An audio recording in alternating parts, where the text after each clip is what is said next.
let's talk about my bay. This is a quick little review of the 2021 CB1000R Honda Black Edition. I've owned this bike for about 6 months, put about 11,000 miles on it. I ride every day, and I think it's about time that I put a review out. I think I know enough about it. Things that are different with my bike that shouldn't be different with yours is my quick shifter is bent and my mirror is knocked off.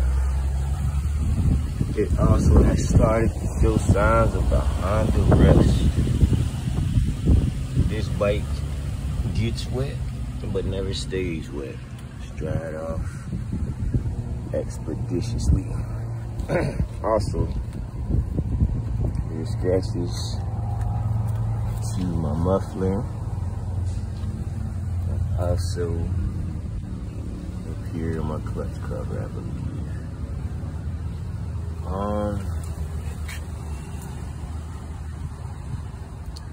My bike got knocked over in a parking lot, and you know, all the parts are on. Actually, one of the parts just got here today, the little tie rod for the quick shifter.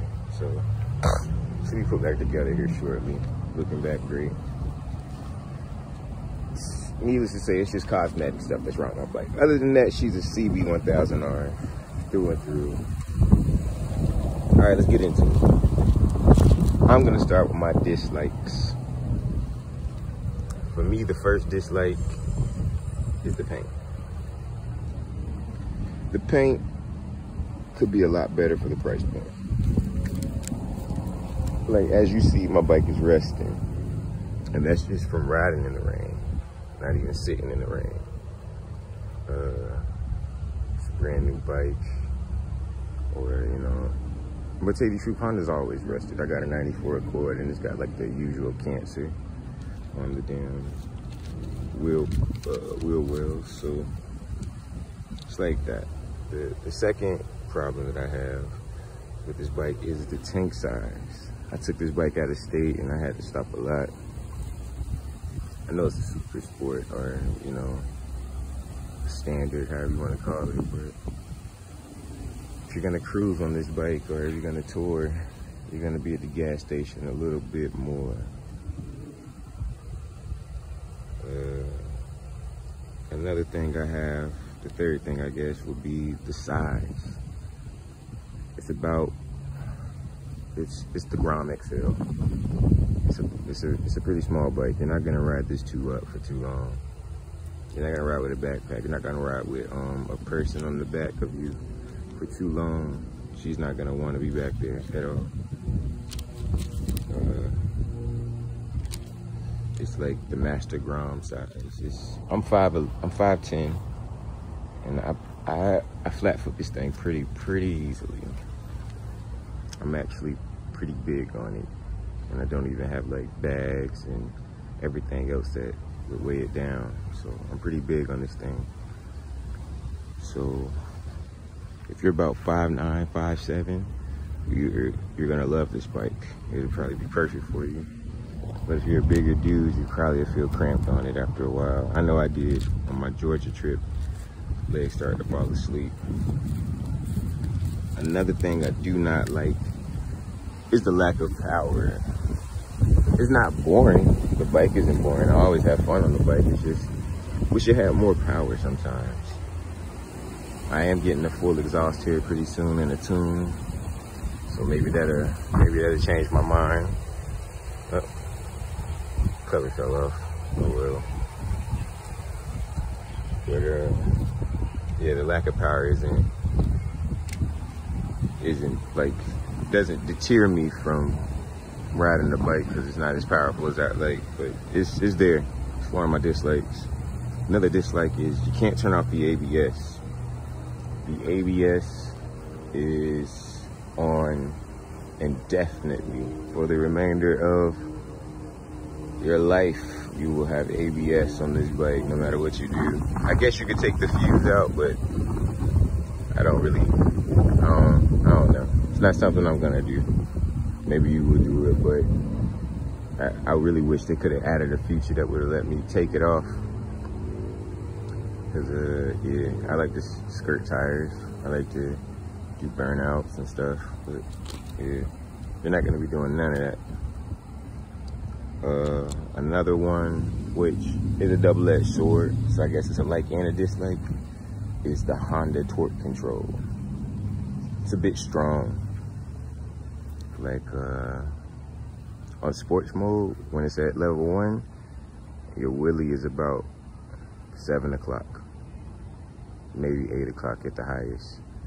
But then it's gonna set you down, and it's gonna, no matter how much you twist the throttle, it's gonna kill the back tire and it's gonna drop your front wheel. So if you're gonna wheelie, you gotta take off the traction control or torque control, period. You can't have torque control.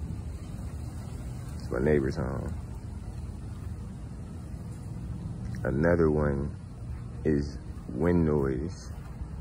Wind noise on the highway is effing crazy. After about 115, which I know why you're going 115 on the highway. Well, I'm in Florida, fuck you. After about 115, you definitely notice you're on a naked motorcycle. It feels like you're on a naked bike. It becomes turbulent around 115 as well, 120. The bike pushing you around, pushing your head back, pushing your helmet. Like you gotta fight the wind. So, you know, everything after that, you know, you're gonna be fighting.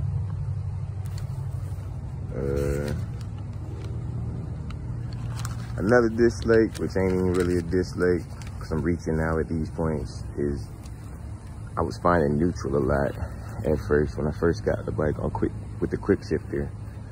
But I guess that's more my fault because I wasn't shifting hard enough. But it definitely found neutral a lot.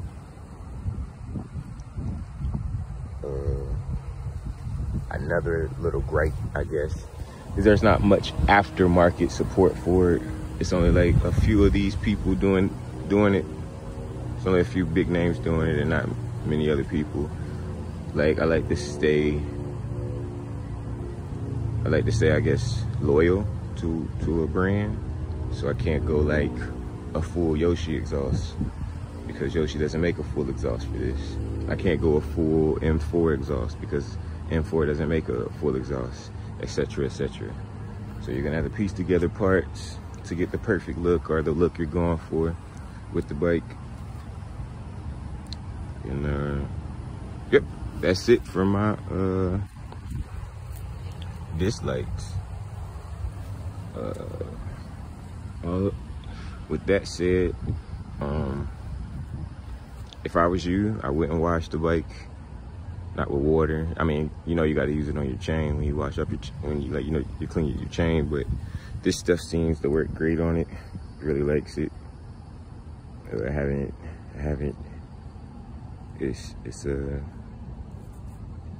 But yeah, that stuff. Somebody might have some better stuff out there. Let me know in the comments, because, you know, I like the bike too. I like to keep it looking nice, and I ride it every day. So, things I love. Let's start with there. The things I love about this bike is it takes 87. I know what you're thinking. Wow, the bike takes 87. That's a love. Hell, fuck yeah, it's a love. So, all the power you get it with the cheapest gas possible. I love you, Honda. Thank you for this refined machine. It's another thing I love is it's nimble and it's comfortable. You are going to be the quickest thing in town. There is not going to be much competition around town with the quick shifter. Even though the bike isn't quick on paper, that quick shifter really makes you a threat. Things that you shouldn't beat, you're gonna beat them off the line, and then you're gonna run down the street. They're not gonna be able to catch you till way later. So it's a very quick and nimble machine. I really, another thing I love about the bike is the looks. She's a looker. I get people asking about the bike all the time. People who wouldn't even come up and talk to me usually come up and talk to me because my bike is that beautiful. But it's a very, very good looking bike. Another thing I love about this bike is it's forgiving. There's times I've made mistakes with the throttle and should have died and didn't. Because it's a very forgiving bike. Like, my older bikes probably would have killed me. But this bike doesn't because it loves me.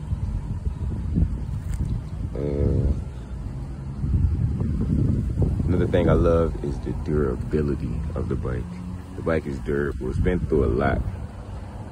Like, it's never been wrecked or anything, so I can't really attest for that. But as far as being knocked over, I know other bikes, I would have had to go, like, take her in because she would have started running wrong or something. Like, but no, this bike is just, it act like it didn't even happen. All the thing, it's been knocked over, like, 3 times. And, like, it's never given me any problems. Definitely park this bike somewhere it can't get hit, because people are gonna, it's small, it's a very small bike.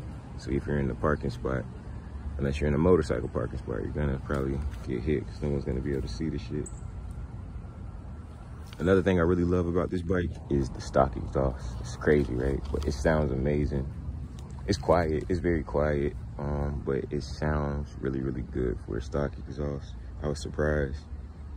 That's why I was able to take, I had it at 11,000 miles. Like, I've been able to take my time and really look for the exhaust I want and the sound. And I think I pieced it together, what I really want my bike to look and sound like. And, you know, I've ordered some parts and I'll update the channel when they arrive. Another thing I like about the bike is the uniqueness of it. You will not see this bike a lot. You're gonna see R1s, you're gonna see Gixxers, you're gonna see Ninjas, you're gonna see S1000Rs, but you will not see this bike on the road. I've seen this bike once, and I don't mean in 2021, I mean in 2018 CB1000R. I've only seen one, and I've owned it 6 months, almost a year, and I live in a motorcycle friendly place.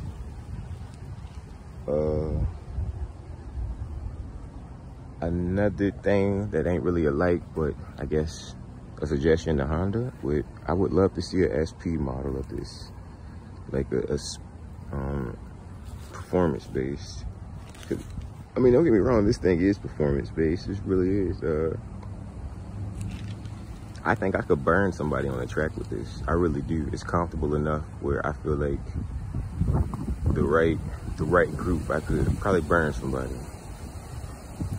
But I would like a more sports oriented bike for people like me who want to ride hard some days and be as comfortable as well. Great bike. Love it overall. Probably one of the better buys out there, because you can crank this bike up every day and ride. It's not gonna give you any problems. I haven't done anything to it yet, so don't quote me on that just yet. So I haven't put aftermarket parts on it to really test it, to really stress it, but so far she's perfect. Is it worth $15,000? Absolutely. I paid $15,000 again to buy this bike. Everything I list off, because I had a long list of dislikes, unlike other people, because I look for stuff to talk to. So I looked for things that I didn't like. I still buy this bike for $15,000. It's very well worth it. It got me to work every day. The inline 4 is great. Love it. Love this bike a whole lot. But yeah, that's everything I can think of off the hand. Well, hope you've enjoyed the review. I'm gonna get out of here and upload this now. So have a great day. Honda Pilot out.